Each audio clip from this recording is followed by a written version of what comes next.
Okay. Okay. అందరికీ వందనాలు. ఆ దేవాదేవుడు మళ్ళీ మనందరం ఇలా చిన్న మందగా కూడుకునే అవకాశం ఇచ్చినందుకు వందనాలు చెల్లించుకుంటూ, ప్రపంచంలో అనేక రీతిలుగా అనేక సంఘటనలు, దుర్ఘటనలు వింటూ ఉన్నాం. మనం సజీవ లెక్కలో ఉన్నామంటే కేవలము ఆయన ఉచితమైన కృపే.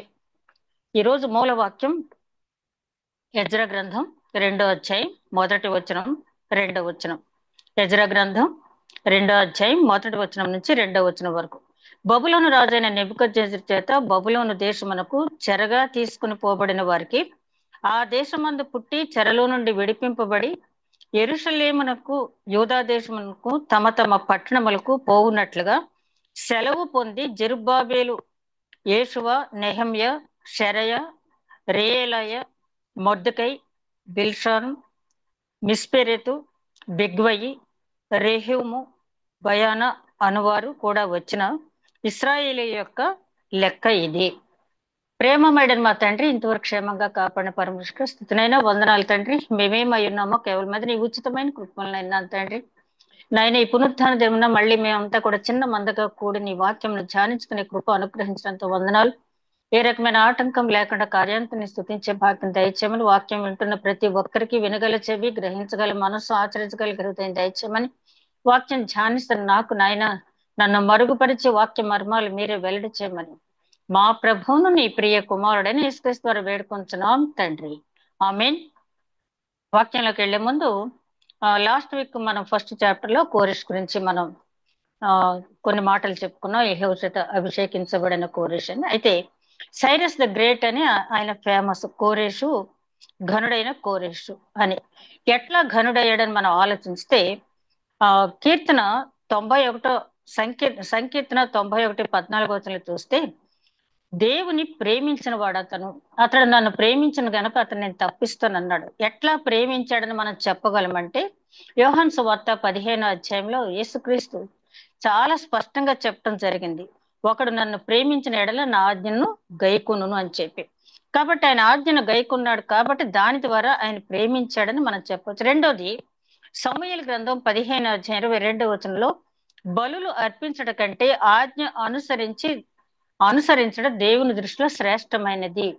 బలులు అర్పించడం కంటే ఆజ్ఞ అనుసరించడం. అంటే కోరేషు అన్యుడైనప్పటికీ, అంతకు ముందు దేవుడికి బలులు అర్పించకపోయినప్పటికీ, ఆ దేవుడు ప్రత్యక్షమై ఏ ఆజ్ఞత ఇచ్చాడో తూచా తప్పకుండా ఎంతగా పాటించాడంటే, ఆ స్వేచ్ఛార్పణలు ఇమ్మన్నాడు. తర్వాత ఆ ఆలయం ఎలా కట్టాలో పకడ్బందీగా కొలతలతో సహా ఆరోగ్యంలో చూస్తామని ఇవ్వటం జరిగింది. అదే విధంగా మెటీరియల్ ఎక్కడెక్కడి నుంచి తెప్పించుకోవాలో, ఎక్కడి నుంచి తీసి ధనం ఇవ్వాలో, అదే విధంగా నెబుకద్నెజరు తెచ్చినటువంటి ఆ వెండి, ఇత్తడి, బంగారు సామాగ్రి ఏదైతే ఉందో తిరిగి ఇమ్మని చాలా స్పష్టంగా, అదే విధంగా లెబనోను పర్వతం నుంచి దేవదారు కర్ర తెప్పించమని, వీటన్నిటి ఖర్చులు రాజు ఖజానా నుంచి భరించాలని ఆయన ఎంతో చక్కగా, అంటే ఆజ్ఞ నెరవేర్పంటే ఏదోలే దేవుడు చెప్పాడని ఒక మాట చెప్పినట్టు కాకుండా పర్ఫెక్ట్ గా ఆయన ఎంతగా నెరవేర్చాడు. కాబట్టి బలులు అర్పించడం కంటే ఆయన ఆజ్ఞ అనుసరించడం దేవుని దృష్టిలో శ్రేష్టం. అదే విధంగా ఆ అదే 91వ సంకీర్తనలో 14వ వచనంలో అంటాడు, అతడు నా నామమును ఎరిగిన వాడు గనుక నేను అతని ఘనపరిచెదను. అతడు నా నామమును ఎరిగిన వాడు గనుక ఎలా చెప్తాం ఆయన నామమును ఎరిగిన వాడని చెప్పి? మనం ఎజ్రా గ్రంథం 1వ అధ్యాయంలో చూస్తే ఆయన చెప్తాడు, ఆకాశమందలి ఉన్న యెహోవా దేవుడు నాకు ఇట్లా సెలవిచ్చెను అని చెప్పి. ఆ దేవుని పేరు కూడా ఆయన మెన్షన్ చేయడం అక్కడ జరిగింది. అదే విధంగా యెషయా గ్రంథం 38వ అధ్యాయం 8వ వచనం మనం గమనించినట్లయితే, ఘనులు ఘనకార్యాలు కల్పించెదరు, వారు ఘనకార్యములు బట్టి నిలిచి ఉండెదరు.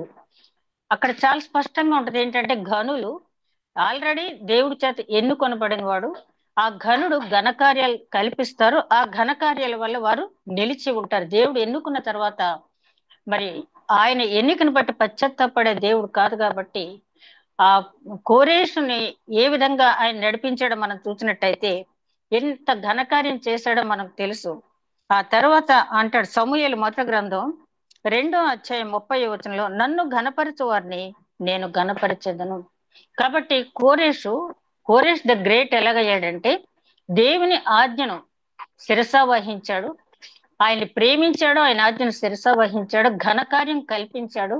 కాబట్టి దేవుని దృష్టిలో అతడు ఘనుడైనాడు. అది కోరెస్ ద గ్రేట్. అంటే మనుషులు ఆయన ఘనుడిగా చేయలేదు, కానీ దేవుని చేత ఘనుడిగా ఎంచబడిన వాడు. కోరెస్ జీవితాన్ని మనం పరిశీలించినప్పుడు, కోరెషు రాజు గనక ఆయన చేతులు అన్ని అధికారాలు ఉన్నాయి గనక చేయగలిగాడు. నా వల్ల ఏమవుద్దంటే ఆవగింజంత విశ్వాసం ఉంటే చాలు అన్నాడు దేవుడు. కాబట్టి దేవుని పని చేయటంలో పర్ఫెక్ట్ గా ఆయన కోరుకునేది ఆవగింజ అంటే చిన్నదని కాదు, కానీ ఆవగింజని ఎటు తిప్పి చూసినా ఎక్కడ లోపం అనేది కనపడదు. అలా లోపరహితంగా ఆయన ఆజ్ఞను అనుసరించిన వారిని దేవుడు ఘనుడుగా చేస్తాడు, అందులో సందేహం లేదు. ఇది మొదటి పాయింట్. రెండో విషయానికి వస్తే ఆ మనకి ఒక సందేహం రావచ్చు. అంటే పెద్ద ఇంట్రెస్టింగ్ గా ఈ ఎజ్రా, నెహెమ్యా, తర్వాత ఎస్తేర్ గ్రంథాలు ఉండకపోవచ్చు మనకి, కానీ ఆ హిస్టరీ ఎందుకు మనం చదవాలి అంటే, ఎప్పుడో 536 క్రీస్తు పూర్వం 536-40లో జరిగిన ఆ ఎజ్రా చరిత్ర ఇప్పుడు మనం చదవాలంటే తప్పకుండా చదవాలి. ఎందుకంటే దేవుడు ఒకసారి వాగ్దానం చేసిన తర్వాత ఆ వాగ్దానాన్ని ఎట్లా నెరవేరుస్తాడు, ఎవరెవరిని ఎట్లా ఎంచుకున్నాడు, ఆ వాగ్దానాన్ని కంటిన్యూ చేయటానికి ఒకవేళ మనం తప్పిపోయినా, మనం ఆ, నీరసపడినా, నీరసించిపోయే దేవుడు కాదు ఇశ్రాయేల్ దేవుడు. కునుకడు నిద్రపోడు. ఆయన ఏ విధంగా తీసుకొచ్చాడని మనం ఆలోచించితే, అబ్రహాం సంతానానికి ఆయన వాగ్దానం చేశాడు, నీ సంతానానికి నేను ఈ పాలు తేనెలు ప్రవహించే దేశాన్ని నేను ఇస్తానని చెప్పి. వాళ్ళు ఐగుప్తు చెరకు వెళ్ళిన తర్వాత 430 సంవత్సరాల తర్వాత వచ్చిన తర్వాత వాళ్ళు కొంత ప్రాంతాన్ని, యెహోషువ కడు వృద్ధుడైపోయాడని మనం యెహోషువ గ్రంథం 23 అధ్యాయంలో చూస్తాం. అప్పటికి ఇంకా కొంత భాగం, చాలా భాగం వాళ్ళు ఇంకా వాళ్ళు జయించవలసి ఉంది. కానీ వాళ్ళు కొన్ని ప్రాంతాలను వదిలిపెట్టేశారు. అందులో భాగంగానే యెరూషలేము ప్రాంతాన్ని. ఎందుకంటే అక్కడ యెబూసీయులు అనే వారు ఉన్నారు. వారు చాలా బలవంతులు, పట్టుదల గల మనుషులు. వాళ్ళతో యుద్ధం చేయటం అంటే మామూలు విషయం కాదు. కాబట్టి వారిని జయించకుండా అలాగే ఉంచడం జరిగింది. ఆ తర్వాత దావీదు మహారాజు అయిన తర్వాత ఆ చాలా స్వామి భక్తి కలిగినటువంటి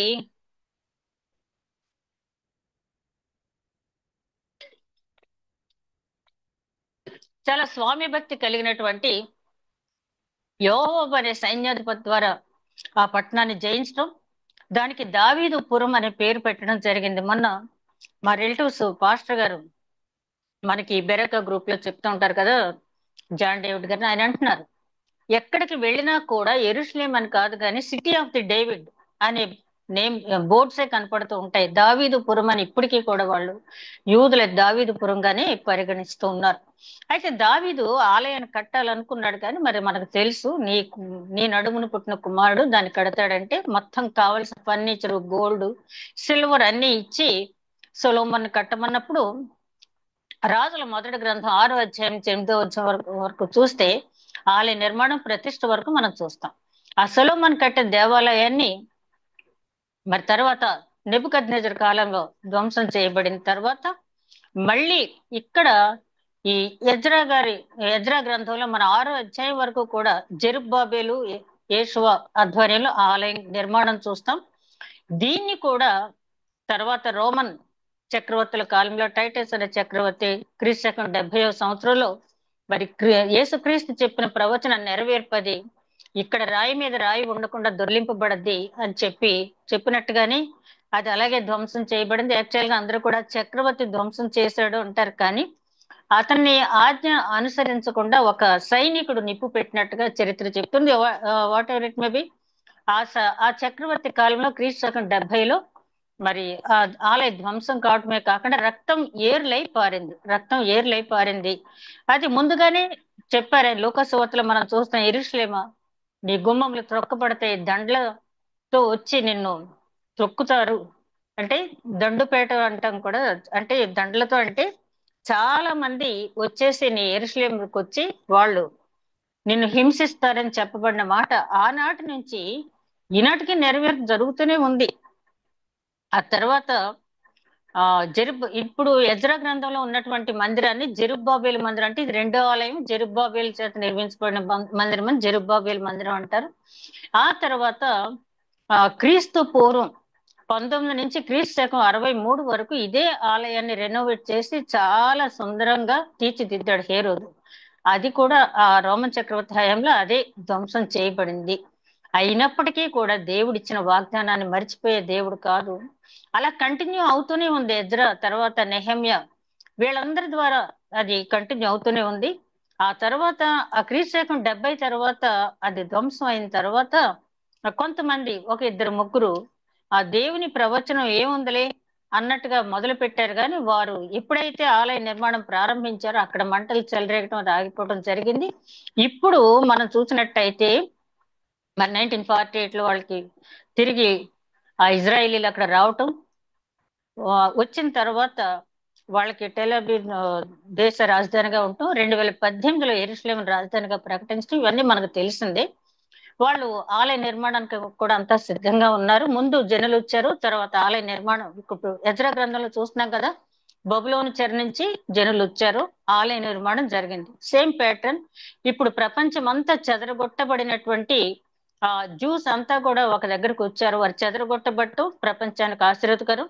ఆ సమయానికి వాళ్ళు మళ్ళీ తీసుకురావటం దేవుని చిత్తం. అక్కడ తీసుకొచ్చారు. ఆలయ నిర్మాణానికి అన్ని కూడా ఏర్పాట్లు జరుగుతున్నాయి. ఆలయ నిర్మాణానికి ముందు ఏ సంఘటనలు జరుగుతాయని చెప్పి పరిశుద్ధ గ్రంథాలు వ్రాయబడి ఉందో అవన్నీ కూడా జరుగుతున్నాయి. అది ఎవరు తెలుసు అంటే బైబిల్ గ్రంథాన్ని, పరిశుద్ధ గ్రంథాన్ని పఠించిన వారికి అవును ఇవన్నీ కూడా ముందు చెప్పినవి జరుగుతున్నాయని చెప్పి వారు భావిస్తారు. లేని వారికి దాని గురించి పెద్దగా తెలియకపోవచ్చు. కానీ కాబట్టి విశ్వాసులైన మనం ఏంటంటే అన్నీ జరిగినాయి, ఇక జరగవలసిన 10% మాత్రమే మిగిలింది. 90% ఏవో పరిశుద్ధ గ్రంథంలో చెప్పిన ప్రవచనాలు అన్ని కూడా నెరవేర్పు జరిగినాయి. వైనాట్ మిగతా ప్రవచనం ఎందుకు నెరవేర్పు జరగదు మనకు తెలుసు. కానీ మనకున్నటువంటి బాధ్యత ఏంటంటే సర్వ సృష్టికి వెళ్ళి సువార్త ప్రకటించండి.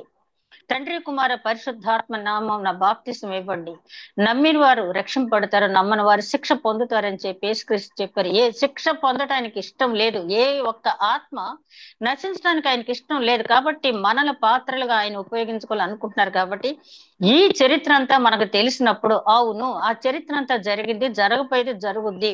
మనతో పాటు కొంతమందిని ఆ రక్షణ మార్గంలో నడిపించాలి. ఆ పరలోక పట్టణ ప్రవేశానికి మనతో పాటు ఆయన 407వ కీర్తన ఉంటుంది కదా, ఆంధ్ర క్రైస్తవ కీర్తన పుస్తకంలో ఒడ్డు చేర వేళలో ఒక్క ఆత్మనైనా రక్షించక ఒట్టి చేతులతో నిన్ను దర్శింపదగున అని చెప్పి అలా ప్రతి ఒక్కరము ప్రశ్న వేసుకొని మనకిచ్చిన తలాంత్ ఒక్కొక్కరు మెసేజ్ చెప్పగలరు, ఒక్కొక్కరు మంచిగా వాక్యం చెప్తూ. ఎజ్రా గ్రంథం చూసినట్టయితే ఎజ్రా వాక్యం చదువుతుంటేనే కన్నీరు వచ్చి పశ్చాత్తాపం చెందారు జనులు. కాబట్టి వాక్యం చదివి వినిపిస్తూ లేదా పాటల పాట ద్వారా లేకపోతే ఇంకెక్కడ ఇంకా నీకు ఇచ్చిన తలాంతి ఏ విధంగా నువ్వు ఉపయోగిస్తావో ఆ విధంగా ఉపయోగించి కనీసం ఒక్క ఆత్మనైనా రక్షణ మార్గులను నడిపించాలని చెప్పి మనం ప్రతిన పూనటానికి ఈ ఎజ్రా, నెహమ్యా తర్వాత ఎస్తేరు గ్రంథాలు మనం చదివినప్పుడు దేవుడు వాగ్దానాన్ని నిలబెట్టుకోవటానికి ఎట్లా అలా కంటిన్యూ చేస్తూ వస్తున్నాడు, తన జనాంగాన్ని నిలబెట్టుకోవటానికి ఏ విధమైన ఒకవేళ జనులు మార్గం తప్పిపోయినా వాగ్దానం ఇచ్చే దేవుడు నమ్మదగిన వాడు. కాబట్టి ఆయన తప్పిపోకుండా ఎట్లా నడిపిస్తున్నాడు అనేది మనం అర్థం చేసుకోవడానికి తప్పకుండా ఈ గ్రంథాలు మనం చదవాలి. చాలా మంది అనుకుంటారు ఎందుకు చదవటం వల్ల ప్రయోజనం. ప్రతి గ్రంథంలో ప్రతి లైన్ లో కూడా దేవుడు మనతో మాట్లాడతాడు. తిమోతి రాసిన 2వ పత్రిక 3వ అధ్యాయం 16వ వచనం, దేవుని ఊపిరి. ఈ వాక్యం ఏంటంటే దేవుని ఊపిరి. అంటే ఈ వాక్యం మనం చదువుతున్నామంటే దేవుని ఊపిరి మనతో మాట్లాడుతూ ఉంది. కాబట్టి ఏ వాక్యము నిరర్థకం కాదు. ద్వితీయోపదేశకాండం 32 అధ్యాయాలు అక్కడ ఉంటుంది, దేవుని నోటి నుంచి వచ్చిన మాట ఏది నిరర్థకం కాదు. సేమ్ వర్డ్ మళ్ళీ మరియమ్మ గారు లూకా సువార్త 1వ అధ్యాయంలో అక్కడ అంటం జరుగుతుంది కదా, దేవుని మాట నిరర్థకం కానేరదనే గబ్రియల్ దేవదూత చెప్పడం జరిగింది. కాబట్టి మనకేంటంటే ఇది ఎందుకు లేని అనుకోకూడదు. ఆది కాండం నుంచి ప్రకటన గ్రంథం వరకు ప్రతి ఒక్కటి కూడా మనకి అవసరమైందే. దేవుని రాజ్యం, దేవుని చిత్తానుసారంగా ఆ రాజ్య వారసులుగా మనం కావటానికి, మనం పాత్రదారులు కావాలంటే మనం విశ్వసించడం మాత్రమే కాకుండా అనేక మందిని ఈ రక్షణ మార్గంలో మనం నడిపించాలి. ఇక ఇప్పుడు మనం 2వ అధ్యాయంలో చూస్తే ఇప్పుడు నేను చదివిన పేర్లు 11 పేర్లు ఉన్నాయి. వీరందరూ కూడా బయలుదేరి వచ్చారు. ఎవరితో కలిసి? జెరుబ్బాబెలు, యేషువ అంటే యెహోషువ. యెహోషువ అనే పేరు మనకి జకర్యా గ్రంథం 3వ అధ్యాయంలో మనం స్పష్టంగా చూస్తాం. ఈ ఈ ఇద్దరితో పాటు ఇంకా 9 మంది బయలుదేరి వచ్చారు. అయితే ఇక్కడ మనం గమనించాల్సింది ఏంటంటే ఈ 11 మందిలో ఉన్నటువంటి మొర్దుకై నెహెమ్యాన్ గురించి మనం చూస్తే, నేను స్టడీ బైబిల్ చూసినప్పుడు ఇందులో ఉన్న మొర్దుకై ఎస్తేర్ గ్రంథంలో ఉన్న మొర్దుకై కాదు. ఆ మొర్దుకై వేరు, ఈ మొర్దుకై వేరు. అదే విధంగా ఇందులో ఉన్న నెహెమ్యా, ఆ నెహెమ్యా గ్రంథంలో అర్థహశస్త దగ్గర చేసిన పానదాయకుడు అనేటువంటి నెహెమ్యా కాదు. ఆ నెహెమ్యా వేరు. అది మనం గమనించాలి. ఇక బయలుదేరి వచ్చిన తర్వాత వీళ్ళ గురించి మనం చూడాలంటే ఈ లిస్ట్ అంతా మనం చదవక్కర్లేదు, కానీ ఈ లిస్టు ఆ 1వ వచనం నుంచి 70వ వచనం వరకు ఉన్న లిస్టు నెహెమ్యా గ్రంథంలో 7వ అధ్యాయం 6వ వచనం నుంచి 73వ వచనం వరకు, రాజుల 2వ గ్రంథం 24వ అధ్యాయం 11వ వచనం నుంచి 16వ వచనం వరకు, అదే విధంగా రాజుల 2వ గ్రంథం 25వ అధ్యాయం 11వ వచనం వరకు, దినవృత్తాంతాలు 2వ గ్రంథం 36వ అధ్యాయం 20వ వచనం వరకు మనం చూసినట్టయితే, ఈ ఇక్కడి నుంచి ఈ బబులోన్ నుంచి ఇక్కడికి వచ్చినటువంటి జనులు ఎన్నిసార్లు వచ్చారు, ఎంతమంది వచ్చారనే పర్టికులర్స్ అన్ని కూడా ఉంటాయి. ఇకపోతే 2వ అధ్యాయం 2వ వచనంలో చూస్తే యెరూషలేమునకు వచ్చిన వారు అన్న మాట మనకి ఎక్కడ స్పష్టం అవుద్దంటే, ఈ జెరుబ్బాబేలు గురించి హగ్గయి ప్రవక్త రాసినటువంటి హగ్గయి గ్రంథంలో 1వ వచనంలో మనం చూస్తాం ఈయన పేరు.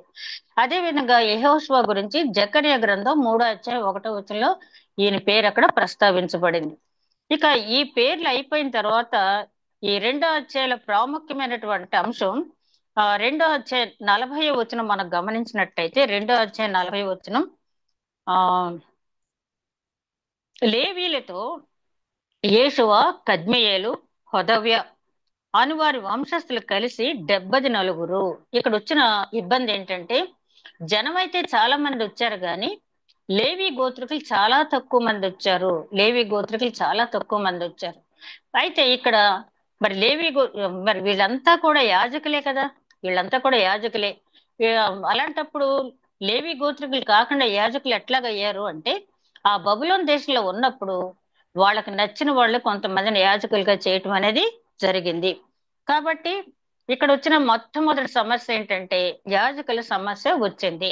యాజకుల సమస్య ఎప్పుడు తీరిందంటే, ఎజ్రా గారు వచ్చిన తర్వాత లెక్క చూసి మళ్ళీ 6వ అధ్యాయం తర్వాత మనం చూస్తాం. అది 7వ అధ్యాయంలో మళ్ళీ లేవి గోత్రికులను అక్కడ పిలిపించడం జరిగింది. ఎందుకంటే మరి నిర్గమకాండం 28వ అధ్యాయంలో చాలా స్పష్టంగా దేవుడు చెప్పింది ఏంటంటే, నువ్వు అహరోను వంశస్థులు మాత్రమే యాజకులుగా చెయ్యి, మిగతా వాళ్ళని నువ్వు చెయ్యి వద్దని చెప్తారు.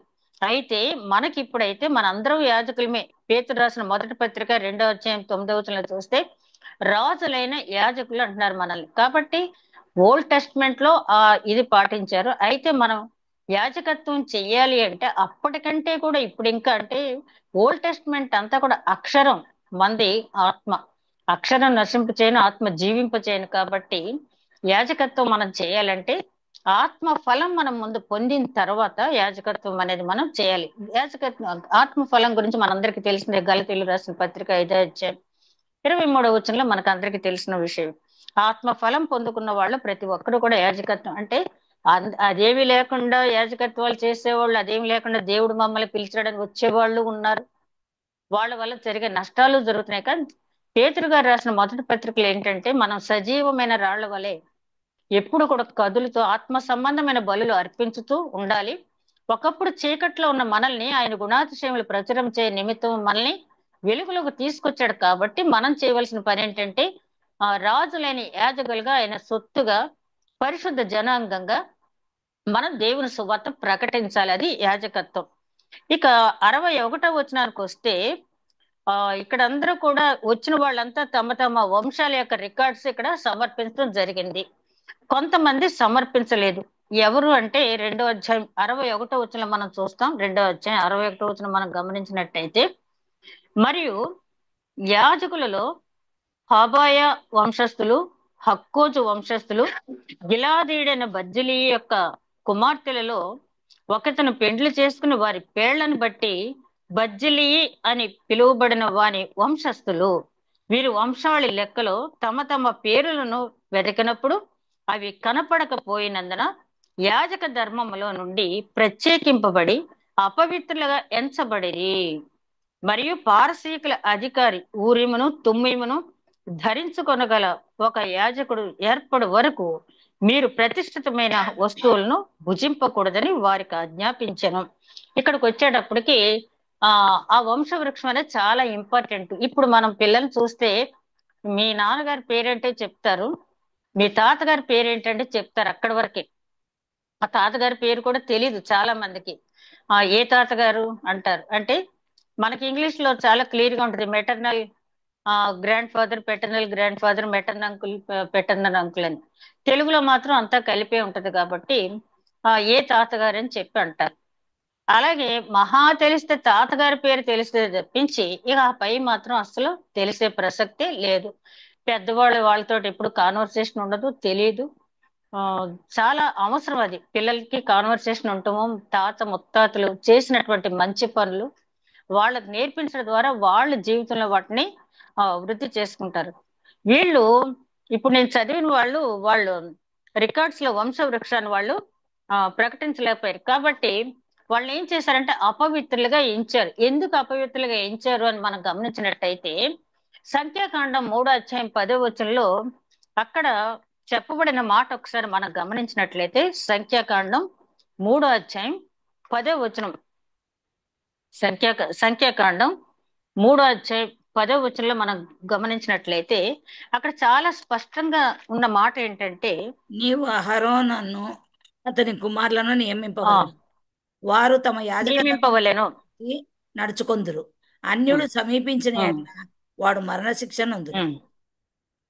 చూడండి ఎంత ఆ, అంటే ఇంక ఏమి తిరుగులేదన్నమాట. అన్యుడు నువ్వు పెట్టావా, అన్యుడు గాని అక్కడ సమీపించాడా అతడు మరణశిక్ష పొందుతాడని ఉంది. అదే విధంగా అదే సంఖ్యాకాండం 16 అధ్యాయం 40 వచనం కూడా ఒకసారి చూడండి. అదే సంఖ్యాకాండం 16 అధ్యాయం 40 వచనం.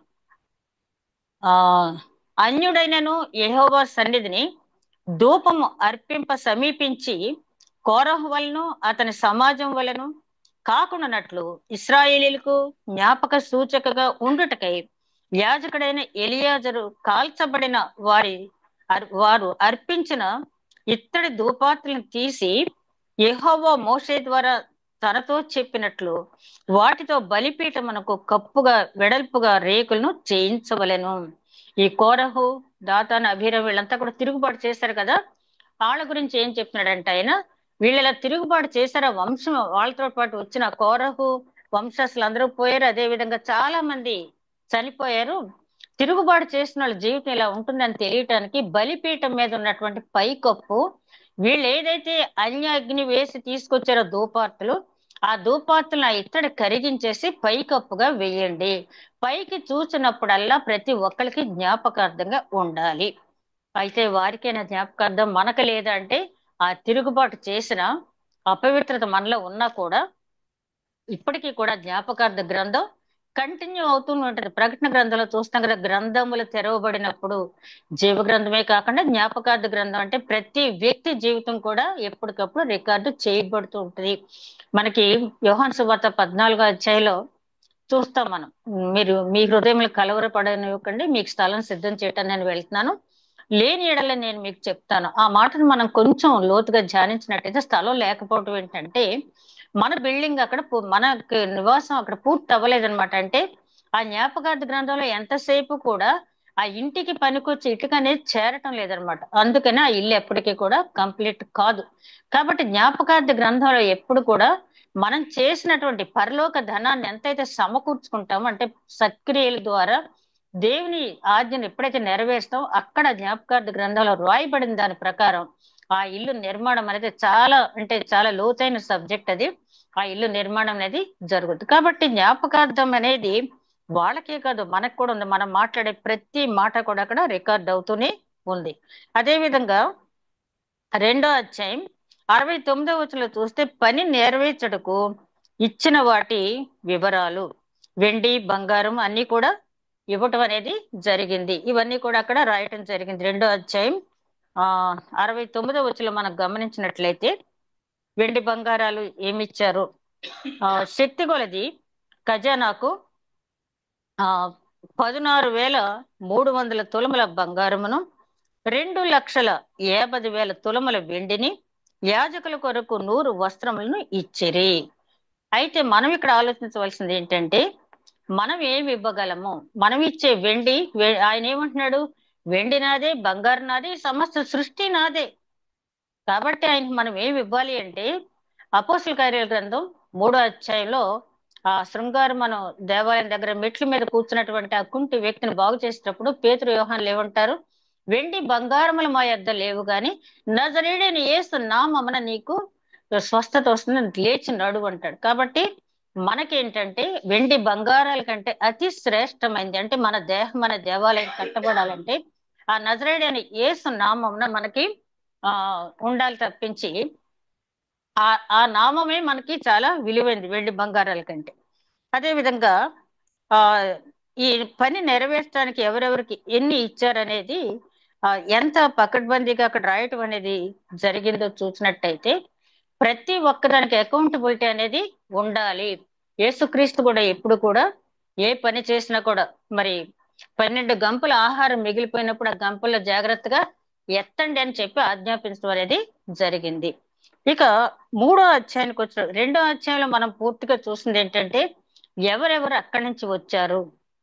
11 మంది ప్రముఖుల పేర్లు ఉన్నాయి. తర్వాత మిగిలిన వారు వారితో వచ్చినటువంటి వాద్యకారులు, సంగీత కళాకారులు, అదే విధంగా వాళ్ళతో పాటు వచ్చిన లేవి గోత్రికులు, యాజకులు, వారి వివరాలు ఉన్నాయి. తర్వాత వారికి ఆ ఆలయం కట్టడానికి సమకూర్చబడినటువంటి వస్తువుల గురించి అక్కడ రాయించడం జరిగింది. అదే విధంగా కొంతమంది వంశ వృక్షావళి వారు ప్రజెంట్ చేయలేకపోవటం వల్ల వారిని అపవిత్రులుగా ఎంచడం జరిగింది. అంటే ఊరీము తుమ్మిము ధరించే పారసీక రాజు వచ్చే వరకు కూడా వారు బయట ఉండవలసిందే.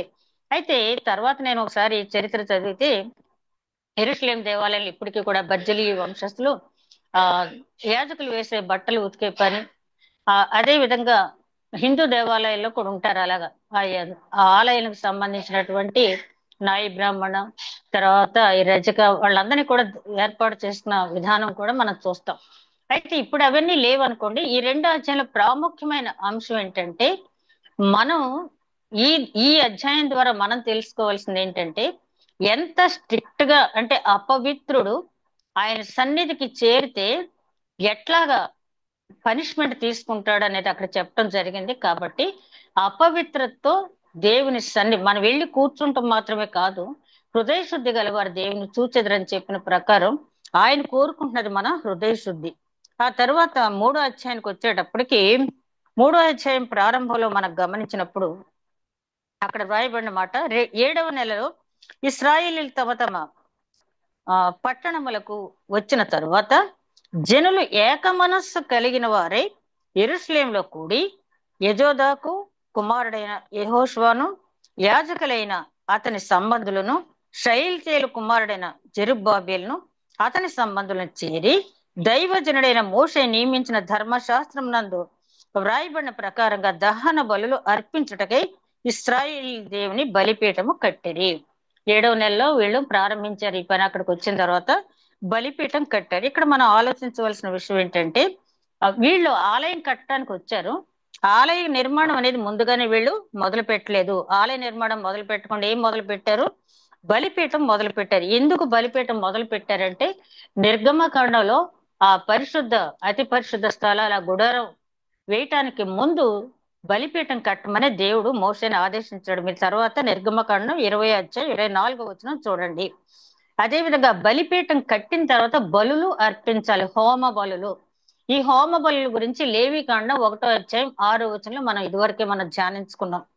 అంటే ఆలయం కట్టడానికి ముందు బలిపీఠం కట్టాలి. బలిపీఠం కట్టిన తర్వాత హోమ బలి. నోవా కూడా చూడండి, ఓడలోంచి దిగిన వెంటనే బలిపీఠం కట్టాడు. తర్వాత పక్షుల్ని దహన బలి ఇవ్వటం, దేవుడు దాన్ని ఇంపైన సువాసనగా ఆగ్రహించి నోవాహుతో మాట్లాడటం అనేది జరిగింది. అయితే ఇక్కడ వీరు ప్రాధాన్యతలు అనేవి ధర్మశాస్త్రంలో ఏ విధంగా వ్రాయబడిందో ప్రాధాన్యతలు పాటిస్తూ ఉన్నారు. అయితే ఓల్డ్ టెస్ట్మెంట్ లో ఆ విధంగా పాటించారు. ముందు బలిపీఠము, ఆ తర్వాత పరిశుద్ధ అతి పరిశుద్ధ స్థలము, అదే విధంగా బయట ఆవరణలో గంగాళం, ఇత్తడి గంగాళం, అది శుభ్రం చేసుకుని లోపల రావడం, ఇవన్నీ కూడా ఆచార సాంప్రదాయాలు చేశారు. ఇప్పుడు మనం అన్నీ కాదు కానీ అంతకంటే ముఖ్యమైనది మనం చేయవలసింది ఏంటంటే దేవుని వాక్యం ముందు వినాలి. వినుట వల్ల విశ్వాసము కలుగును, అది క్రీస్తు మాట వల్ల కలుగును. ఆ వినింది విశ్వసించాలి. రాహాబును మనం చూసాం కదా, విన్నది విశ్వసించింది. ఆ తర్వాత మారు మనసు పొందాలి. విశ్వసించిన తర్వాత థర్డ్ స్టెప్ మారు మనసు. మారు మనసు తర్వాత పశ్చాత్తాపం. మన జీవితాన్ని గురించి సుంకరి అంటున్నాడు కదా, ఆకాశం వైపు కనులెత్తి చూడటానికైనా సరిపోను కాబట్టి దేవా నన్ను కరుణింపుము, పాపిని నన్ను కరుణింపను. అట్లాంటి పశ్చాత్తాపం అనేది కలగాలి. ఆ తర్వాత క్షమాపణ, రక్షణ, విమోచన, నిత్య జీవి, ఇవన్నీ కూడా మనకి మన జీవితంలో అంటే ఆ ఓల్డ్ టెస్ట్మెంట్ లో ఆ చాలా తేలికనే చెప్పాలి. ఒక రకంగా చెప్పాలంటే చాలా మంది అనుకుంటారు ఓల్డ్ టెస్ట్మెంట్ కష్టం అని, కానీ ఓల్డ్ టెస్ట్మెంట్ చాలా అంటే ఆచార సాంప్రదాయాలు పాటించడం అనేది చాలా తేలిక. మన మనసులో మార్పు రావటం అనేది కష్టమైన సంగతి. ఒక శాస్త్రి వచ్చి ఆయన అడుగుతాడు కదా, దేవుని ఆజ్ఞలో ఏది ప్రాముఖ్యమైనదంటే దేవుణ్ణి ఆరాధించు, నిన్ను వల్ల నీ పొరుగువాడిని ప్రేమించు అంటే ఆయన వెంటనే అంటాడు, ఒకడు సర్వాంగ హోమములు చేయట కంటే ఇవి ఆచరించడం అనేది చాలా కష్టం. అంటే ప్రాక్టికల్ గా తెలుసుకున్నాడు కాబట్టి ఆ సన్నిధి గుడారం, బలిపీఠం ఇవన్నీ కట్టడం, ఆచార సాంప్రదాయాలు పాటించడం అనేది తేలికే గాని ఇప్పుడు మనం అనుకున్నాం వినుట, విశ్వాసము, మారు మనసు, పశ్చాత్తాపము, క్షమాపణ, రక్షణ, విమోచన, లాస్ట్ లో నిత్య జీవం పొందటం అనేది అది చాలా అంటే ఒక్కొక్కసారి మనం ఒక్కొక్క స్టెప్ లోకి వచ్చిన తర్వాత మళ్ళీ కొన్ని సందర్భాలు వెనక్కి వెళ్ళిపోయే వాళ్ళు చాలా మంది ఉంటారు కదా. అలా కాకుండా చివరి ఒక అంతం వరకు ఎవరైతే సహిస్తారో వారి జీవ కిరీటం పొందుతారని చెప్పడం జరిగింది. ఇది చదివేటప్పుడు మనం ఎప్పుడు కూడా ఓల్డ్ టెస్ట్మెంట్ చదివేటప్పుడు ఆ రోజుల్లో ఉన్న వారికి దేవుడు ఆజ్ఞ ఇచ్చాడు, మనకేమిస్తున్నాడు, దీని ద్వారా మనం ఏం నేర్చుకుంటున్నాము, ఆ రోజుల్లో వాళ్ళకి ఆ రకమైన సాంప్రదాయాలు ఇచ్చాడు, మనం ఏం నేర్చుకుంటున్నాం అని చెప్పి మనం ఎప్పుడు కూడా ప్రశ్నించుకుంటూ చదవాలి. అదే విధంగా 3వ అధ్యాయం 3వ వచనానికి వచ్చేటప్పటికి ఇది చాలా ప్రాముఖ్యమైన విషయం. వారు దేశమందు కాపురస్తులైన వారికి భయపడుతూ ఆ బలిపీఠమును దాని పురాతన స్థలమున నిలిపి దాని మీద ఉదయమును అస్తమయమును యెహోవాకు దహన బలులు అర్పించుతూ వచ్చిరి. చూడండి పాపం వాళ్ళు వచ్చారు, ఆ బలిపీఠం కడుతున్నారు, కానీ చాలా భయపడుతున్నారండి దేశస్తులకి. ఎందుకంటే అప్పటికే చాలా మంది సమరయిల ప్రాంతంలో స్థిర నివాసం ఏర్పరచుకున్నారు. 70 సంవత్సరాల నుంచి పాతుకుపోయి ఉన్న వాళ్ళు ఎంతో మంది ఉన్నారు. వాళ్ళు ఏదో రకంగా దేవుని పని ఆటంకపరచాలని చూసేవాళ్ళు ఇప్పుడు కూడా ఉంటారు. అప్పుడే కాదు, ఇప్పుడు కూడా చిన్న కార్యం దేవుని గురించి మనం ఏదైనా చేస్తూ ఉంటే ఒకవేళ దీని ద్వారా వీళ్ళకైనా పేరు వస్తుందేమో, ఒకవేళ వీడిని నీతిమంతులుగా అంటారేమో, ఒకవేళ వీళ్ళని యథార్థవంతులు అంటారేమో, ఒకవేళ 10 మంది వీళ్ళు ప్రార్థనా పరులు అంటారేమో, ఒకవేళ వీళ్ళని విశ్వాసులు అంటారేమో, వీళ్ళని ఏదో రకంగా చెడగొట్టేయాలి, వీళ్ళ మీద ఏదో ఒక రాయి వేయాలి, అబ్బో వీళ్ళు విశ్వాసులు అనుకుంటున్నారా, నీతిమంతులు అనుకుంటున్నారా, అదేం కాదు అని చెప్పి వాళ్ళ గురించి ఏదో ఒక నెగటివ్ పాయింట్ చెప్పే వరకు కొంతమందికి నిద్ర పట్టదు. అట్లాంటి వారు అప్పుడు ఉన్నారు, ఇప్పుడు ఉన్నారు. వీళ్ళు ఇక్కడ ఆలయం కడటానికైతే చెడగొడుతున్నారు కానీ మన విశ్వాస జీవితాన్ని, మన ఆత్మీయ జీవితాన్ని చెడగొట్టడానికి చాలా మంది మనకి ఉంటారు. ఇక్కడ మనం చూసినప్పుడు భయపడుతూ కట్టారు, భయపడ్డారు కానీ విడిచిపెట్టలేదు. సామెతల గ్రంథకర్త అంటాడు 29వ అధ్యాయం 25వ వచనంలో, భయపడుట వల్ల మనుషునికి ఉరి వచ్చును, యెహోవా యందు నమ్మిక ఉంచువాడు సురక్షితంగా ఉండును. భయపట్టు వల్ల ఏమొస్తుందంట, ఉరి వస్తుందంట. యెహోవా యందు నమ్మిక ఉంచువాడు సురక్షితంగా ఉంటాడు. మనం గమనించినట్లయితే ఇది ఒక ఆలోచన మనం చేసినప్పుడు యాకోబు స్తెఫను జీవితాన్ని మనం దానియేలు, షడ్రకు, మెషకు, అబేద్నెగోలు సింహాల బోన్ నుంచి, అగ్నిగుండం నుంచి బయటకు వచ్చారు. దేవుడు వాళ్ళని కాపాడాడు, సజీవ లెక్కలో ఉంచారు.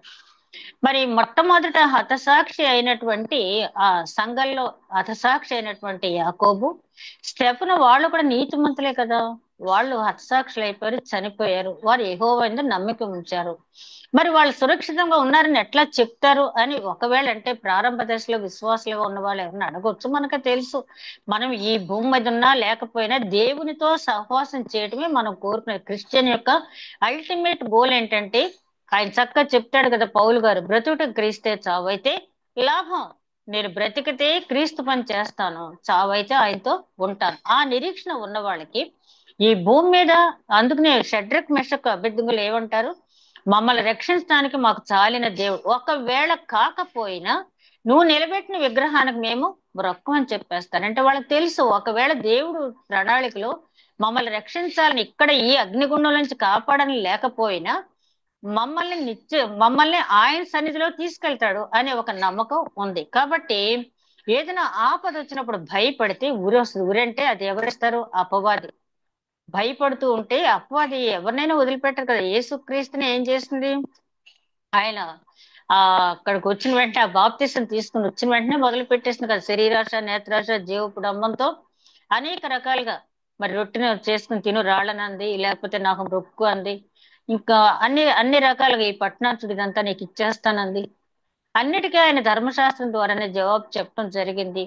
అసలు ఆయన గర్భంలోంచి బయటకు వచ్చిన 2 సంవత్సరాల పిల్లాడుగా ఉన్నప్పుడే చంపడానికి హేరోదుని వాడుకున్న హేరోదు ప్రయత్నం, అక్కడ దేవుని ప్రణాళికలు అది నెరవేరలేదు. తర్వాత ఈ 30 సంవత్సరాల వయసులో అపవాది ఈ రకమైన శోధన. ఆ తర్వాత ఆయన వాక్యపరి చేసేటప్పుడు ఆ మరియ కుమారుడు కాదా, ఆ యోసేపు వీళ్ళందరూ కూడా, ఇతను శ్రీమోలు వీళ్ళందరూ కూడా ఇతను అన్నదమ్ములు కాదా, ఇతను అక్క చెల్లెలు మనతో లేరా, ఆ మరియ కుమారుడు కాదా అని వెటకారంగా మాట్లాడటం, లేకపోతే ఆయన ఏమైనా చేస్తే బయల్జబూలు ని ఉపయోగించుకుని చేస్తే ఇతను బయల్జబూల్ అని చెప్పంటాం. ఆ తర్వాత అపవాది చివరి ప్రయత్నం శిలువ మరణం కూడా. ఆ తర్వాత పేతురుని ఉపయోగించుకున్నాడు. మనకి మత్తయి సువార్త 16 అధ్యాయం చూస్తే నీకది దూరం మోగును గాక అని చెప్పి, అందుకని ఆయన సాతానా వెనక్కి వెళ్ళిపోమని చెప్పి అంట జరిగింది. అదే విధంగా చివరి అస్త్రం సాతాను సిలువ ఎక్కకుండా చేయటానికి అనేక ప్రయత్నాలు చేసింది యేసుక్రీస్తుని. ఎందుకంటే సిలువలో ఆయన మరణం చెందితే అపవాదికి అపజయం, విశ్వాసకి జయం అని తెలుసు. కాబట్టి ఒక మంచి బృహత్కరమైన కార్యం తీసుకున్నప్పుడు యేసుక్రీస్తుకే అట్లాంటి తప్పలేదు. కాబట్టి ఆయన పునరుత్థానం లేచాడు, మనందరికీ కూడా నిత్య జీవం ఇవ్వటానికి ఆయన మరి తండ్రి కుడిపార్శ్వం నిలిచి విజ్ఞాపన చేస్తూ ఉన్నాడంటే వీటినన్నిటిని తట్టుకున్నాడు ఆయన. కాబట్టి చిన్న చిన్న వాటికి మనం ఏమవుద్దో అని చెప్పి భయపడి మనం అందుకనే సామెతల గ్రంథకర్త చాలా ఆయన జీవిత అనుభవంతో చెప్తున్నాడు, ఒకవేళ నువ్వు భయపడ్డావంటే అపవాది ఊరిలో చిక్కుకుంటావు. భయపడకుండా ఉంటే చావైనా మరణం జీవించి ఉన్నా కూడా అది దేవుని చిత్తం, దేవుని సహవాసంలో నువ్వు ఉంటావు. అదే విధంగా 3వ అధ్యాయంలో 5వ వచనంలో చూస్తే వాళ్ళు అమావాస్య విశ్రాంతి దినాలను పాటించారని ఉంది. ఇది ఎక్కడుందంటే సంఖ్యాకాండం 10వ అధ్యాయం 10వ వచనంలో ఉంది. సంఖ్యాకాండం 10వ అధ్యాయం 10వ వచనం తర్వాత మీరు చూడండి. ఈ అమావాస్య విశ్రాంతి దినాలు ఎలా పాటించాలి, వాటి పాటించేటప్పుడు బోరధ్వని ఎలా చేయాలి. అప్పట్లో ఏంటంటే ఎందుకు పెట్టాడు ఈ విషయం దేవుడు అంటే, ఆ జనులంతా ఒక దగ్గర కూడుకుని దేవుని కార్యాలని పరీక్షిస్తూ వివేచిస్తూ వారి వంతు సహకారాలు అందిస్తూ ఒకరితో ఒకరు సామాజిక జీవనం కలిగి ఉండటానికి కొన్ని అక్కడ పెట్టారు. అందుకనే పౌలు గారు అంటారు, మూల పాఠాలకు మళ్ళీ మీరు వెళ్ళవద్దు. కొలసీలు రాసిన పత్రికలో అమావాస్య విశ్రాంతి దినాలనే మూల పాఠాలకు మీరు వెళ్ళవద్దు. చాలా మంది చాలా టాక్ట్ఫుల్ గా చెప్తుంటారు, ఏమండి పరిశుద్ధ గ్రంథంలో లేదా, దశమి నాడు బోర ఊదమన్నారు, లేకపోతే అమావాస్య విశ్రాంతి దినములు పాటించమన్నారు. ఇట్లాంటివన్నీ చెప్తూ ఉంటారు. ఎందుకంటే మన విశ్వాసాన్ని నీరుగార్చడానికి. కానీ అప్పటి పరిస్థితులు బట్టి ఆ ఒక దగ్గర కూడుకునే అవకాశాన్ని బట్టి దావీదు మహారాజు కూడా తన రాజ్య పరిపాలన చేసేటప్పుడు తన రాజ్యంలో ఉన్న వారిని అందరినీ కూడా, పురుషులందరినీ కూడా సంవత్సరానికి 3 సార్లు యెరూషలేం పట్టణంలో కలుసుకోవాలని చెప్పడం జరిగింది. పురుషులతో పాటు స్త్రీలు పిల్లలు కూడా ఎలాగో వస్తారు. అందుకనే 120వ సంకీర్తన నుంచి 134వ సంకీర్తన వరకు యాత్ర కీర్తనలు అంటాం. వాళ్ళు ఆ కొండెక్కేటప్పుడు ఆ పాటలు పాడుకుంటూ పశ్చాత్తాప హృదయంతో శుద్ధి చేయబడిన హృదయాలతో ఆ కొండను సమీపించిన తర్వాత అక్కడ వారు అనేక రకాల మాటలు మాట్లాడుకోవటం, రాజకీయ సందర్భాలు కూడా చర్చించుకోవటం అనేది జరిగింది. అయితే అప్పుడు కాలాన్ని బట్టే అది అవసరమైంది. ఇప్పుడు మనకి అది అవసరం లేదు. కానీ మనం సమాజంగా కూడుకోవటం మాత్రం మానద్దు. పేతురు గారు చెప్పారు, యోహాన్ గారు చెప్పారు, పౌల్ గారు చెప్పారు, అందరూ చెప్పారు, మీరు కొందరు మానుకున్నట్లుగా మీరు సమాజంగా కూడుట మానుకొనవద్దు. మేము చూస్తున్నామండి ఆన్లైన్ లో వాక్యం వచ్చేస్తుంది, హాయిగా ఇంట్లో రిక్లైనర్ లో కూర్చుని వాక్యం చూస్తున్నాం అంటే అది కాదు దేవుడు కోరుకున్నది. నువ్వు పరిశుద్ధ దినమున చక్కగా సమాజానికి వెళ్ళాలి, దేవుణ్ణి ఆరాధించాలి, ఆ తర్వాత నీ పొరుగు వాడిని పలకరించాలి, నీ పొరుగు వాడికి ఏమైనా సమస్యలు ఉంటే నువ్వేమైనా హెల్ప్ చేయగలిగితే చెయ్యాలి, సామాజిక జీవితం నువ్వు కలిగి ఉండాలి. ఆనాడు ఆ ఆ పర్టికులర్ దినములు పెడితేనే గాని ప్రజలు కూడుకునే వాళ్ళు కాదు. ఇప్పుడు మనకి ప్రతి ఆదివారం కూడా పునరుత్థాన దినం, ప్రతి ఆదివారం కూడా పండుగే మనకి. ఆ పండుగ దినాన్న దేవుణ్ణి ఆరాధించిన తర్వాత నీ పొరుగు వాడిని కూడా పలకరించడం అనేది మనం ఈ రోజులో చేయవలసింది. ఆ తర్వాత 6వ వచనంలో చూస్తే దైవారాధన ముందు ఆ అర్పణలు చేశారు. దైవారాధన ముందు అర్పణలు చేశారు.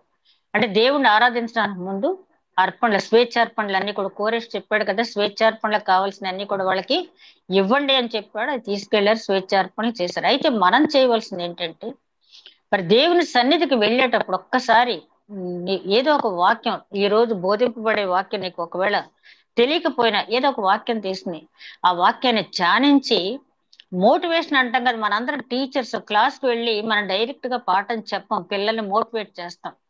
అలాగే మనకు మనం మోటివేట్ చేసుకుని ఆరాధించడానికి, వాక్యం వినటానికి, దేవుని స్తుతించడానికి మనం సిద్ధపాటు చేసుకుని వెళ్ళాలి. న్యూ టెస్ట్మెంట్ లో ఏంటంటే అది అక్కడ ఆ దేవాలయంలో ఆరాధనలు జరగటానికి ముందు స్వేచ్ఛార్పణలు ఇచ్చారు. మనం కూడా దేవునితో మాట్లాడి, ప్రభా ఈ వారంలో నాకు ఎన్నో ఆపదలు వచ్చాయి, నువ్వు కాపాడావు. ఈ వారంలో ఎన్నో సంతోషకరమైన సంఘటనలు జరిగాయి, అందుకు వందనాలు. అంతకంటే ముఖ్యంగా నా ఆత్మీయ స్థితి అంతకంతకు ఇంకా వర్ధిల్లేలాగా చేయి తండ్రి. వాక్యం వినటానికి వెళ్తున్నాను, ఆ వినే చెవి నాకు ఇవ్వు, గ్రహించగల మనసు ఇవ్వు నాకు. ఆ వాక్యాన్ని వినటం మాత్రమే కాకుండా ఆచరించగలిగే శక్తిని కూడా నాకు ఇవ్వని మనం ఎప్పుడైతే ప్రార్థన చేసుకుని కూర్చుంటామో, ఆ దైవజనుడు చెప్పే ప్రతి మాట కూడా ఎంతో సంతోషాన్ని ఇస్తుంది.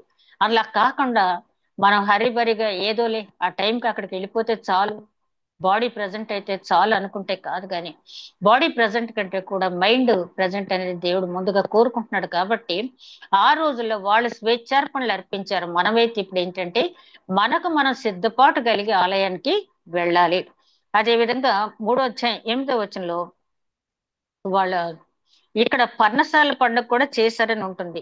ఈ 3వ అధ్యాయంలోనే వాళ్ళు పర్ణశాల పండుగ అనేది చేశారని ఇక్కడ వ్రాయబడి ఉంది. ఆ పర్ణశాల పండుగ వృత్తాంతం ఏంటంటే, ఇశ్రాయేలీలు వాళ్ళు ఆ పూర్వీకులంతా కూడా గుడారాల్లో నివసించారు. మరియు గ్రంథం అలాగే బట్టి వారు పర్ణశాలల పండుగను నడిపించి ఏ దినమునకు నియమింపబడినారు నడిపించి ఆ దినపు దహన ఆ, బలి విధి చొప్పున అర్పింపసాగి. అర్పించరి అర్పింపసాగిరి. ఈ పర్ణశాల పండుగ ఏంటంటే ఎందుకు దేవుడు పెట్టాడంటే, నువ్వు ఎంత 3 స్టోర్డ్ బిల్డింగ్ లో ఉన్నా, లేకపోతే ఇంకా విలాసవంతమైన గేటెడ్ కమ్యూనిటీలో ఉన్నా కూడా నీ గత జీవితం, నీ పితరుల గత జీవితం మర్చిపోవద్దు. అబ్రహాం, ఇస్సాకు, యాకోబు వీళ్ళందరూ కూడా గుడారాల్లోనే నివసించారు. కానీ వాళ్ళు దేవునికి ఇష్టమైన జీవితం జీవించారు. ఎప్పటికీ కూడా దేవుడు అబ్రహాం దేవుణ్ణి, ఇస్సాకు దేవుణ్ణి, యాకోబు దేవుణ్ణి అని చెప్తున్నాడు అంటే, వాళ్ళు గుడారాల్లో నివసిస్తూ సింప్లిసిటీ మెయింటైన్ చేస్తూ, ఇది మనకి శాశ్వతమైనటువంటి గుడారం కాదు, మన గుడారం వేరే ఉంది. అదే కొరింథీయులకు రాసిన 2వ పత్రిక 5వ అధ్యాయంలో కూడా అంటారు కదా, ఇది గుడారం నిలువరమైంది కాదు అంటారు అక్కడ పౌలు గారు. అదే విధంగా పేతురు గారు రాసిన 2వ పత్రిక 2వ అధ్యాయంలో అంటాడు, నా గుడారం విడిచిపోయి వెళ్ళవలసిన సందర్భము ఆసన్నమైందని నాకు తెలుసు, కాబట్టి నేను వెళ్లే ముందు మిమ్మల్ని అందరినీ రేపదలుచుకున్నాను. అంటే మీకు తెలిసిన వాక్యాన్ని మళ్ళీ పునశ్చరణ చేయదలుచుకున్నాను అని చెప్పంటాడు. అంటే ఈ పర్ణశాల పండగ ఉద్దేశం ఏంటంటే, మన పూర్వీకులు ఎట్లా జీవించారో మనం గుర్తు చేసుకుంటే, అట్లాంటి జీవితంలో ఉంటూ కూడా వాళ్ళకి దేవునికి ఇష్టమైన జీవితాన్ని ఎట్లాగైతే గడిపారో, దేవునికి ఇష్టమైన బిడ్డలుగా వాళ్ళు ఎట్లా ఉన్నారు. మరి ద్వితీయోపదేశకాండంలో పదే పదే దేవుడు చెప్పిన మాట ఏంటంటే, నేను నీ పితరులు బట్టి ఆనందించాను కాబట్టి నువ్వు నేడు ఈ స్థితిలో ఉన్నావు అని చెప్పి ఇశ్రాయేలుతో మాట్లాడటం జరిగింది. అంటే మన పితరులు చేసిన ప్రార్థనలు, మన పితరులు నడిచినటువంటి నడవడిక, మన పితరుల యొక్క విశ్వాస జీవితం మనల్ని ఈ విధంగా ఉంచింది. ఒక్కసారి మనం ప్రశ్న వేసుకుని, అంత స్టేటస్ మన పిల్లలకు మనం అందిస్తున్నామా, మన బిడ్డలకు మనం అందిస్తున్నామా? ఏమీ ఆలోచించకుండా చెప్పొచ్చు, లేదు మన తాతగారు, నాయనమ్మ గారికి, అమ్మమ్మ గారికి, అలాగే మన అమ్మగారికి, నాన్నగారికి ఉన్న ప్రార్థన జీవితం అనేది ఉందా అంటే ఆ, ఒకవేళ ఎక్కువగానే ఉండొచ్చు ఒక్కొక్కసారి. కానీ ఒక్కసారి మనం ప్రశ్నించుకోవాలి. ఒక్కొక్కసారి మన పితరులు, ఇప్పుడు కోరాహు ఉన్నారు, కోరాహు కుమారులు చూస్తే, కోరాహు తప్పిపోయినా కోరాహు కుమారులు దేవుని వాక్యానికి విధేయులై ఉన్నారు. అలా కొంతమంది ఎక్సెప్షనల్ కేసెస్. కానీ ఇక్కడ పర్ణశాల పండుగ ఎందుకు పెట్టారంటే, నీ గతం మర్చిపోవద్దు, నీ పితరుల జీవితాన్ని నువ్వు మర్చిపోవద్దని చెప్పడానికి అక్కడ చేయటం జరిగింది. అదే విధంగా 3వ అధ్యాయం 8వ వచనంలో చూస్తే, 3వ అధ్యాయం 8వ వచనం ఒకసారి చదవండి. యెరూషలేములో నుండి దేవుని యొక్క మందిరమునకు వారు వచ్చిన 2వ సంవత్సరాన 2వ నెలలో షయీల్తేలు కుమారుడైన జెరుబ్బేబులును యజోదాకు కుమారుడైన యేషువాయు చెరలో నుండి విడిపింపబడి యెరూషలేమునకు వచ్చిన వారందరూ పని ఆరంభించి 20 సంవత్సరములు మొదలుకొని పై ఈడుగల వారు లేవీలను యెహోవా మందిరం యొక్క పనికి నిర్ణయించిరి. యేషువాయు అతని కుమారులు, అతని సహోదరులు, కద్మియేలు అతని కుమారులు, హోదయ్య కుమారులను, హేనాదాదు కుమారులను, వారి కుమారులను, లేవీలైన బంధువులను దేవుని మందిరం పనివారి చేత పని చేయించుటకు నియమించబడిరి. శిల్పకారులు యెహోవా మందిరం యొక్క పునాదిని వేయించుచుండగా ఇశ్రాయేల్ రాజైన దావీదు నిర్ణయించిన విధి చొప్పున తమ వస్త్రములు ధరించుకుని వారై యాజకులు బాకాలతోనూ ఆసాపు వంశస్థులు లేవీలు చేయు తాళములతోనూ నిలువబడి యెహోవాకు స్తోత్రము చేసిరి. వీరు వంతుల చొప్పున కూడి యెహోవా దయాళుడు, ఇశ్రాయేలు విషయమై ఆయన కృప నిరంతరము నిలుచును పాడుచు యెహోవాకు స్తుతించిరి. మరియు యెహోవా మందిరం యొక్క పునాది వేయబట్ట చూచి జనులందరూ గొప్ప శబ్దంతో యెహోవాకు స్తోత్రము చేసిరి. ఏ విధంగా పునాది వేశారన్నది అక్కడ మనకి ఏమి ఎక్స్ప్లెయిన్ చేసుకోక్కల, అంతా కూడా అర్థమయ్యేలాగా రాయటం జరిగింది. అయితే స్తుతిస్తూ గొప్ప శబ్దం చేశారు, అక్కడి వరకు బాగానే ఉంది. 12వ వచనానికి వచ్చేటప్పటికి మునుపటి మందిరము చూచిన యాజకుల్లోను, లేవీల్లోను, కుటుంబ ప్రధానుల్లోను వృద్ధులైన అనేకులు ఇప్పుడు వేయబడిన ఈ మందిరం యొక్క పునాదిని చూచి గొప్ప శబ్దంతో ఏడ్చిరి. అయితే మరి అనేకులు సంతోషం చేత బహుగా అరిచిరి. ఏది సంతోష శబ్దమో ఏది దుఃఖమో జనులు తెలుసుకొనలేకపోయిరి. జనులు గొప్ప ధ్వని చేసినందున ఆ శబ్దము బహు దూరము వినపడెను.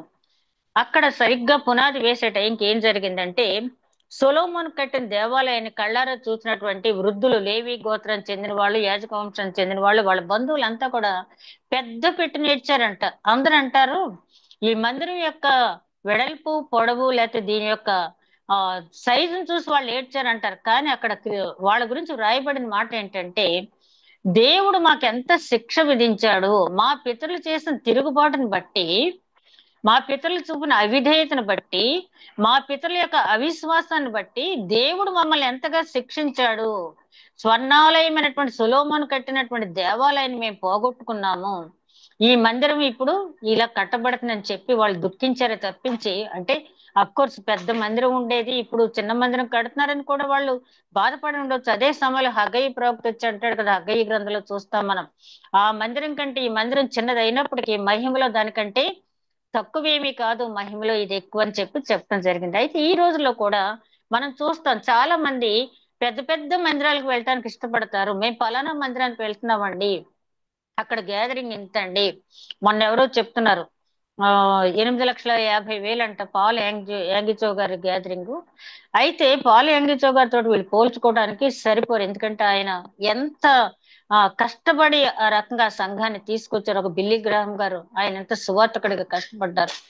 కానీ అసలు చిన్న మందిరమా పెద్ద మందిరమా అని కాదు, కానీ ఆ మందిరంలో జరుగుతున్న ఆరాధన, వాక్యోపదేశం, ఆ మందిరంలో ఉన్నటువంటి ఆయన రాజుల గ్రంథం 9వ అధ్యాయంలో, మొదటి రాజుల గ్రంథం 9వ అధ్యాయంలో సొలొమోను మహారాజు దేవుడు ఏమంటాడు, నీ తండ్రి నడుచుకున్నట్టుగా నువ్వు నీ జనులు నడుచుకున్నప్పుడు మాత్రమే నా మహిమ ఈ ఆలయంలో ఉంటుంది, లేని ఎడల నా మహిమ తీసివేస్తాను అని చెప్పాడు. ఇంకెంత పెద్ద మందిరం ఉన్నా అక్కడ ఆయన మహిమ లేనప్పుడు దానివల్ల మనకేమీ ప్రయోజనం లేదు. కాబట్టి మందిరం యొక్క వైశాల్యము, పొడవు, ఎత్తును బట్టి కాక ఆ మందిరము దేవుని మహిమపరిచే విధంగా ఉందా, ఆ మందిరంలో జనులు, యాజకులు దేవుని చిత్తానుసారంగా ఉన్నారా అని చెప్పి మనం పరీక్షించుకుని వెళ్లాల్సిందే తప్పించి, పెద్ద పెద్ద మందిరానికి వెళ్తేనే మనకేదో గుర్తింపు, లేకపోతే చిన్న మందిరానికి వెళ్తే గుర్తింపు లేదనేది మనం అనుకోకూడదు. ఈ 3వ అధ్యాయంలో మనం ఇంతవరకు ధ్యానించింది 3వ అధ్యాయం 2వ వచనంలో బలిపీఠం కట్టారు.